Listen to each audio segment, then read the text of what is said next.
तो दोस्तों किसी ने सच ही कहा है कि जब कुछ अधिक अंधेरा छा जाए तो समझिए कि उजियारा आने वाला है। सेम उसी प्रकार जब आपकी जिंदगी में कुछ अधिक कष्ट, कुछ अधिक परेशानियां आने लगता है तो समझ जाइए कि बहुत जल्द आपको सफलता मिलने वाले। तो दोस्तों फिर आज हम सब नेक्स्ट वीडियो लेके आ गए हैं जो कि जीरो से हीरो, यानी आप सबको जीरो से यूट्यूब पे पूरा कोर्स करवा जाएगा। जो स्टूडेंट कुछ नहीं जानते हैं, कुछ नहीं जानते हैं, उसको जीरो से हीरो बनाया जाएगा। तो दोस्तों इस बैच में फिर से आपको स्वागत है। नेक्स्ट वीडियो हम न्यू चैप्टर पहला क्लास लेके आए सिंधु घाटी सभ्यता, जो कि एग्जाम के दृष्टिकोण से बहुत ही महत्वपूर्ण है। और यहाँ से एक क्वेश्चन हमेशा उठाया जाता है, कोई भी एग्जाम आप देख लीजिए, कहीं से भी देख लीजिए, और जितना भी बताऊंगा एग्जाम में उससे बाहर कुछ नहीं जाएगा। भले आप पीसीएस तक की आप क्वेश्चन उठा के देख सकते हैं, एक बार क्लास करके देख लीजिए, उसके बाद आपको पता चल जाएगा।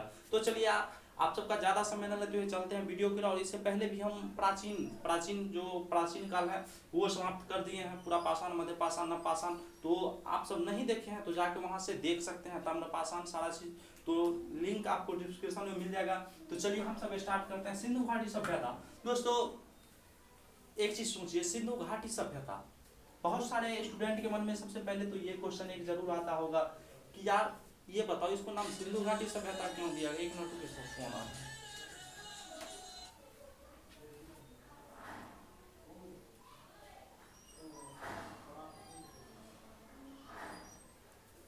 तो देखिए, क्या आप सबको मन में एक डाउट जरूर आता होगा कि इसका नाम सिंधु घाटी सभ्यता ही क्यों पड़ा।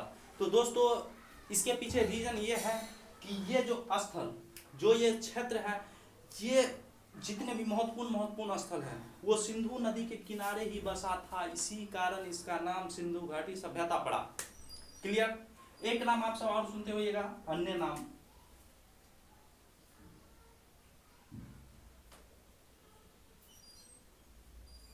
अन्य नाम हड़प्पा।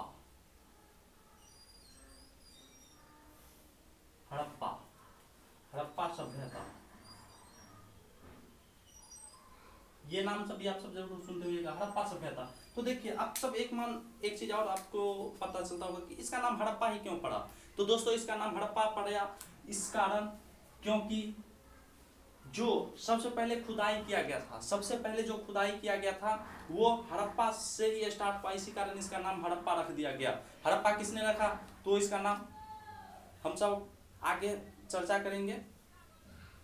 तो यहाँ तक तो क्लियर हो चुका है।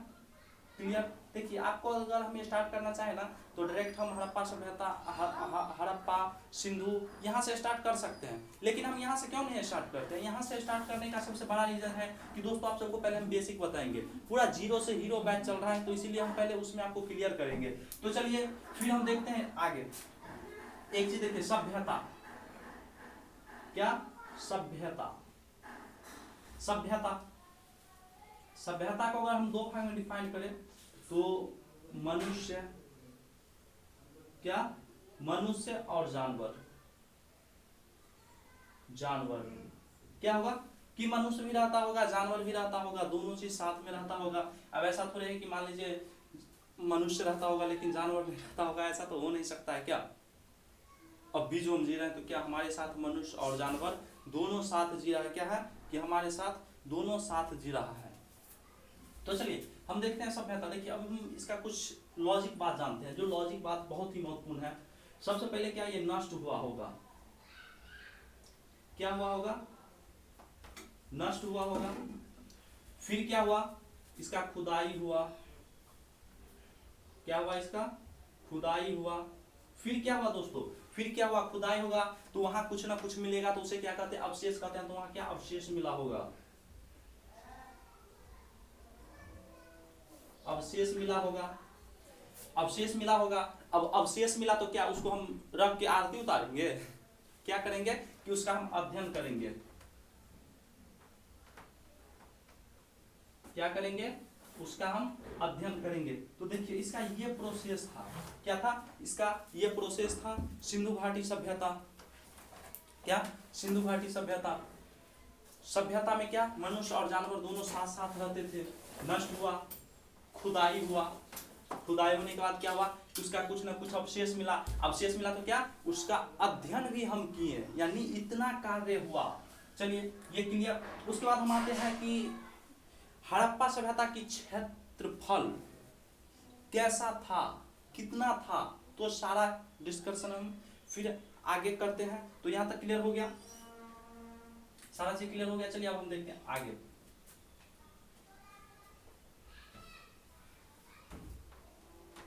सिंधु घाटी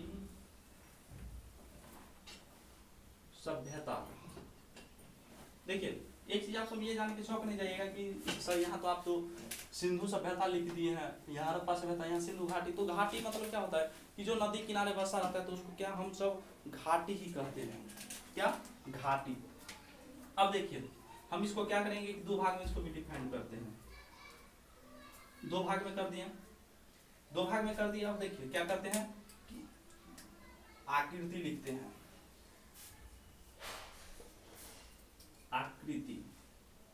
उसके बाद इधर क्या लिखते हैं हम, क्षेत्रफल। क्षेत्रफल, क्षेत्रफल देखिए बहुत सारे स्टूडेंट यही जानते हैं, यदि आप सब जानते भी होंगे कि इसका क्षेत्रफल क्या है,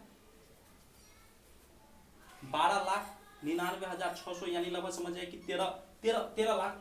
आकृति त्रिभुजाकार, त्रिभुजाकार ये तो हम मानते हैं दोस्तों। चलिए हम आपकी बात मान लिए कितना है, और इतना था भी, हम भी पुष्टि कर रहे हैं था। लेकिन वर्तमान में अगर पूछ दिया जाए कितना था तो क्या बताइएगा, बोलिए कमेंट बॉक्स में बताइए कि क्या वर्तमान में क्या है। तो देखिए वर्तमान में बहुत सारे बच्चे को नहीं मालूम लगता है, तो इसमें आपकी गलती नहीं है क्योंकि आपको तो बताया ही नहीं गया है। तो हम दोनों चीज का बात करते हैं। सबसे पहले हम इसका क्षेत्रफल का बात करते हैं जो था उस समय। तो कितना था, 12,99,600।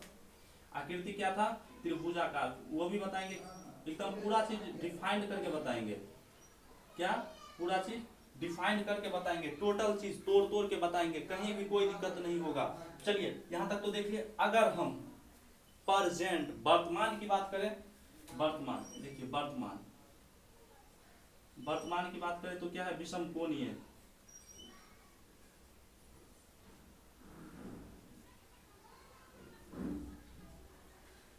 विषम कोणीय है। उसके बाद इसका क्षेत्रफल का बात करें तो 20 लाख।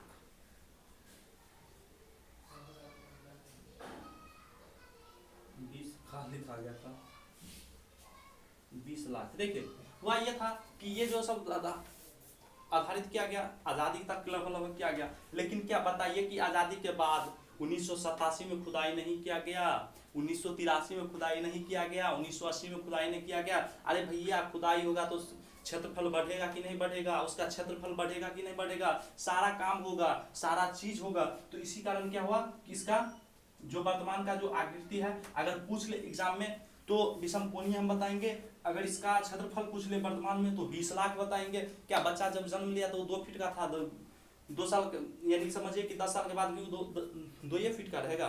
क्या होगा कि उसका हाइट बढ़ेगा, उसमें बढ़ेगा। तो यहाँ हम जो खुदाई कर रहे हैं तो बढ़ेगा कि नहीं बढ़ेगा, बताइए बढ़ेगा कि नहीं बढ़ेगा, एकदम बढ़ेगा। क्लियर। सिंधु सभ्यता, हिंदू सभ्यता ने पढ़ लीजिएगा। एक बार हुआ था क्या कि एक लड़का इसको बोला आप ये गलत लिख रहे हैं। तो बोले भाई कैसे गलत हो गया, तो वो बोला सर आप मेरी गर्लफ्रेंड का नाम लिख दिए। तो हम बोले कैसे, तो बोला ये आप सिंधु सभ्यता नहीं हिंदू सभ्यता लिख दिए हैं। तो हम बोले अरे हिंदू सभ्यता हम कैसे लिख दिए, तो कोई नहीं हिंदू सभ्यता। तो समझ जाइए प्यार जो है ना अंधा है, उस सिंधु भी उसको हिंदू नजर आता था, तो इसीलिए हिंदू ने देखिएगा सिंधु क्या सिंधु, उतना ही करिए जितना चल सके, अंधा नहीं होना है, समझे क्या। क्लियर। चलिए हंसी मजाक के लिए थोड़ा बोल देते हैं, समझे, ताकि आप इंजॉय के साथ पढ़िए, कोई दिक्कत नहीं। ये क्लियर हो गया, ये विषम कोणीय क्लियर है, कोई दिक्कत नहीं यहाँ तक। चलिए अब हम आगे बढ़े। आगे बढ़ने से पहले यदि आप सब स्क्रीनशॉट लेना चाहते हैं तो स्क्रीनशॉट ले लीजिए।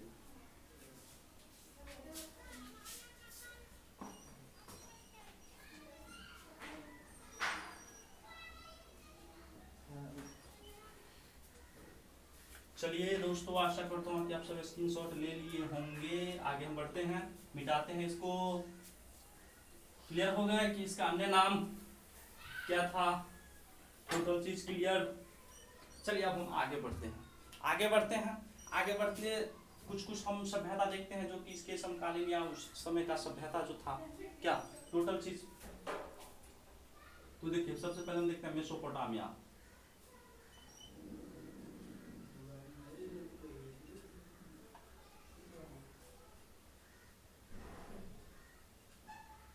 मेसोपोटामिया की सभ्यता, क्या मेसोपोटामिया की सभ्यता।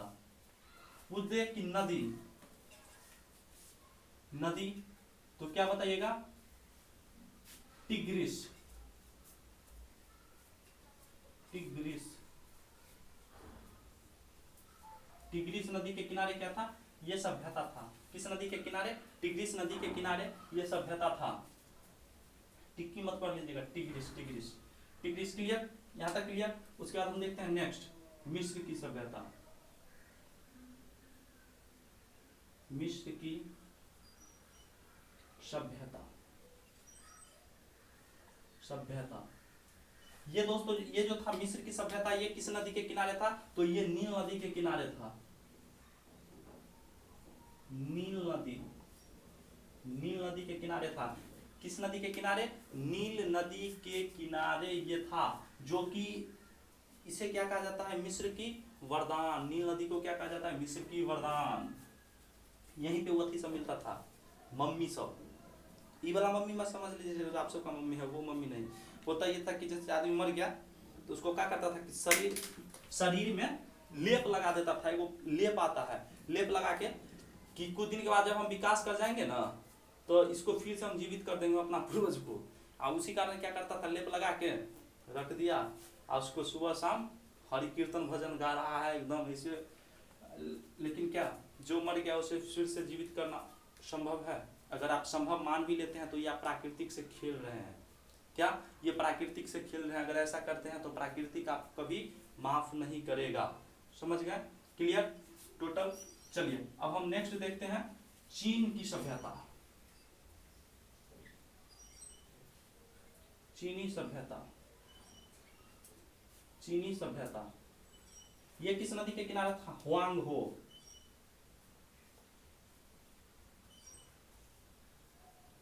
हुआंग हो नदी। किस नदी के किनारे, हुआंग हो नदी के किनारे ये था। चीनी है, चीनी नामे रहेगा।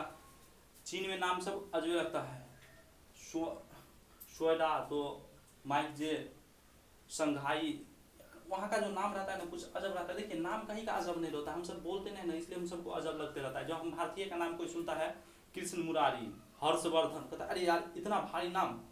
जितना आसानी से कोई भी भाषा को हम बोल सकते हैं, क्योंकि हमारे जो मुंह है वो इतना एक्सरसाइज कर लिया, जितना फ्रेश इंग्लिश हम सब बोल सकते हैं उतना फ्रेश इंग्लिश क्या है कि अमेरिका वाला हो, इंग्लैंड वाला हो, कोई भी हो, कोई नहीं बोल सकता उतना फ्रेश इंग्लिश। क्योंकि हम सब उससे ज़्यादा एक्सरसाइज अपने जुबान को करा दिए रहते हैं। क्या उससे ज़्यादा अपने जुबान को एक्सरसाइज करा दिए रहते हैं। तो क्लियर। उसके बाद यो एगो लिख लीजिए ना, कहा यो को छोड़ दीजिएगा। सिंधु घाटी सभ्यता, सभ्यता किस नदी के किनारे, किस नदी के किनारे दोस्तों, सिंधु नदी, सिंधु नदी।